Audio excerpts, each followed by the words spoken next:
మనము నీటిలో పడిపోతే బ్రతకము కదండి. కొన్ని నిమిషాల కంటే ఎక్కువ మనం నీటిలో పడిపోతే బ్రతకము. కానీ మీకు తెలుసు, శిశువు తల్లి గర్భంలో ఉమ్మ నీరులో ఉంటుంది, అవునా కదా?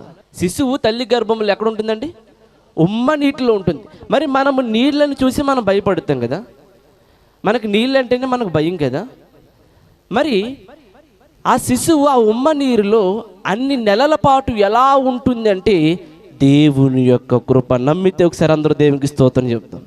ఆ నీటిలో, ఉమ్మ నీటిలో ఆ శిశువు ఎలా ఉంది అంటే దేవుని యొక్క కృప మూలముగా ఉంది. అందుకే వాక్యం సెలవిస్తుంది, తల్లి గర్భంలో ఆయన మనకు ప్రాపకుడుగా ఉన్నాడంట. దావీదు భక్తుడు ఏమంటున్నాడంటే, నీవు నన్ను కలుగు చేసిన విధము చూడగా భయమును ఆశ్చర్యం అన్నాడు కదా. ఎందుకు దావీదు గారికి భయం వేస్తుంది? ఎందుకు దావీదు గారికి ఆశ్చర్యం వేస్తుంది? మన శరీర నిర్మాణం అంత గొప్పదా? ప్రపంచంలో 7 వింతలను పెట్టారండి, కానీ అందులో శరీరాన్ని పెట్టలేదు. నిజం చెప్పాలంటే ప్రపంచంలో అన్నిటికంటే వింతైనది ఏదైనా ఉందంటే మానవ శరీర దేహం మాత్రమే. దేవునికి స్తోత్రం కలుగునుగా. మానవ శరీరం అనేది చాలా అద్భుతమైనదండి, చాలా అద్భుతమైనది.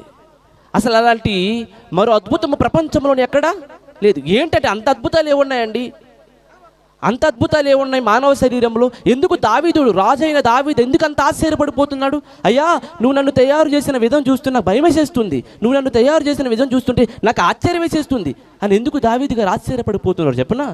కొన్ని విషయాలు మేము ముందు ఉంచుతాను. ఇక్కడ అందరికీ కూడా ఈ మాటలు చాలా అర్థం అవుతాయి. ఎందుకు దావీదు గారు ఆశ్చర్యపడిపోతున్నారంటే, మనకున్న గుప్పెడంత గుండె, మనకున్న గుప్పెడంత గుండె సుమారు 24 గంటల్లో 1,03,689 సార్లు కొట్టుకుంటుంది. దేవునికి స్తోత్రం కలుగును గాక. ఆశ్చర్యమా కాదా చెప్పండి? ఆశ్చర్యమే కాదా?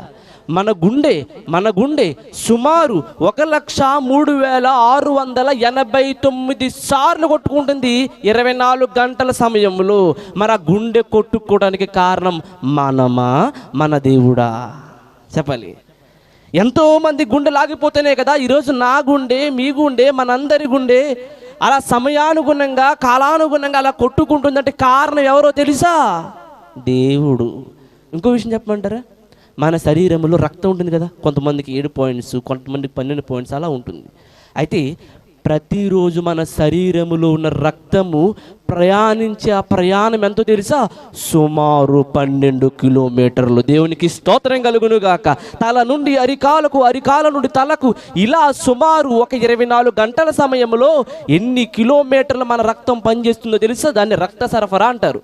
సుమారు 12 కిలోమీటర్లు. మనమే ఒక కిలోమీటర్ నడడానికి ఆలోచిస్తాం కదండి. వాకింగ్ అని మనం మామూలుగా మొదలు పెడతాం, కొంచెం నడుస్తాం, నడవలేక ఆపేస్తాం. మరి నేను పుట్టిన కానుండి ఇప్పటికీ కొన్ని లక్షల కోట్ల కిలోమీటర్లే నా రక్తము సరఫరా అయింది, ప్రయాణించిందంటే కారణం ఎవరో చెప్పాలి. మరి ఆశ్చర్యమా కాదా? ఆశ్చర్యమేనా? తర్వాత సుమారు ప్రతిరోజు మనం ఎన్నిసార్లు గాలి పీల్చుకుంటాం తెలుసా? 23,000 సార్లు మనం గాలి పీల్చుకుంటాం. 24 గంటల సమయంలో 23,000 సార్లు మనం గాలిని పీల్చుకుంటాం, వదులుతుంటాం. అది కూడా దేవుని యొక్క ఉచిత మహాకృపను బట్టి మాత్రమే ఇది సాధ్యమవుతుంది. తర్వాత ప్రతిరోజు సుమారు 25,000 మాటలు మనం మాట్లాడతామండి. ఎన్ని వేల మాటలు? 25,000 మాటలు. 23,000 సార్లు మనకు తెలియకుండా ఈ పని జరిగిపోతుంది. మనలో గాలి పీల్చుకుంటున్నాం, వదిలేస్తున్నాం, గాలి పీల్చుకుంటున్నాం, వదిలేస్తున్నాం. ఏదో అలా జరిగిపోతుంది అనుకుంటే పొరపాటు. మనం గాలి పీల్చుతున్నామన్నా, గాలిని వదులుతున్నామన్నా అది దేవుడు పెట్టిన భిక్ష మాత్రమే. గట్టిగా ఒకసారి దేవునికి స్తోత్రం చెప్దాము. ఎందుకంటే దేవుడు ఉచితంగా ఇచ్చినటువంటి గాలిని మనం ఉచితంగా స్వీకరిస్తున్నాం, ఉచితంగా దాన్ని బయటికి విడిచిపెడుతున్నాం. సుమారు ప్రతిరోజు 25,000 మాటలు మనం దగ్గరగా మాట్లాడడం అనేది జరుగుతుంది. తర్వాత సుమారు 20,000 సార్లు మనం కంటి రెప్పలు మూసివేస్తామండి. డోర్ ఒకసారి వేసి మరలా ఇంకోసారి వేయడానికి విసుక్కుంటాం. అవునంటారు కాదంటారు? ఇంట్లోకి వచ్చినప్పుడు డోర్ వేసి రావాలి కదా అంటాం మనం. మరి ప్రతిరోజు మన కంటిని కాపాడటానికి ఆ కంటి మీద ఉన్న కనురెప్పలు సుమారు 25,000 సార్లు మూసుకుని తెరుచుకునే ప్రక్రియ జరుగుతుందంటే ఆశ్చర్యమా కాదా? చెప్పాలి మీరు. ఆశ్చర్యమేనా? తర్వాత సుమారు అండి ప్రతిరోజు మన తలలో ఎన్ని కణాలు పనిచేస్తాయి తెలుసా? సుమారు 70 లక్షల కణాలు పనిచేస్తాయి. ప్రతిరోజు ప్రతి మనిషి కూడా 10,000 ఆలోచనలు తలుస్తుంటాడు. అంటే ఇప్పుడు వరకు మీకు చెప్పిన విషయాలు చూస్తే లక్షల్లోని వేలల్లోని జరుగుతుంది, కానీ గుండె ఒకసారి కొట్టుకుని ఆగిపోవడము ఇలాంటివి ఏం జరగట్లేదు. ఇప్పుడు చెప్పండి, దావీదు భక్తుడు ఏమన్నాడు తెలుసా? నీవు నన్ను కలుగజేసిన విధము చూడగా భయమును ఆశ్చర్యమును నాకు పుట్టుచున్నావు అన్నాడు. దేవునికి స్తోత్రం కలుగును గాక. అలాగని కింద ఒక మాట అంటాడు, అమ్మ చదువుతారా? నీవు నన్ను కలుగజేసిన విధము చూడగా. ఇప్పుడు మీకు అర్థమవుతుందా? భయము ఆశ్చర్యం కలుగుతున్నాయా? ఏంటి రక్తము 12 కిలోమీటర్లు తిరగడం ఏంటి? ఈ యొక్క గుండె కొన్ని లక్షల వేల సార్లు కొట్టుకోవడం ఏంటి? మెదడులో 70,000 కణాలు ప్రతిరోజు పనిచేయడం ఏంటి అని మనం ఒకసారి ఆలోచిస్తే, మన యొక్క సృష్టి నిర్మాణం, మన శరీర నిర్మాణాన్ని మనం పరిశీలిస్తే మనకు భయమును ఆశ్చర్యము కలుగుతుంది. ఒకసారి గుండె ఆగిపోతే పరిస్థితి ఏంటి? భయమేనా? ఒకసారి రక్త సరఫరా ఆగిపోతే పరిస్థితి ఏంటి? భయమేనా?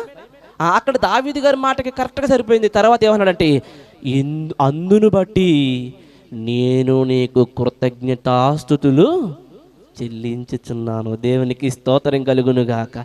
ఎప్పటి వరకు మన గుండె కొట్టుకోవడానికైనా, ఇప్పటి వరకు మనము ప్రయాణించడానికైనా, ఇప్పటి వరకు మనం బ్రతకడానికైనా, ఇప్పటి వరకు మనం ఇలా ఉండడానికైనా గల కారణం ఏంటంటే ఆ గుండె కుట్టుకోవడం, ఆ రక్తం సరఫరా రావడం, తలలో ఉన్నటువంటి ఆ యొక్క కణాలు పనిచేయడం, వీటన్నిటి బట్టి అవన్నీ పనిచేయడానికి గల కారణం ఏంటంటే ఎవరు? దేవాది దేవుడు.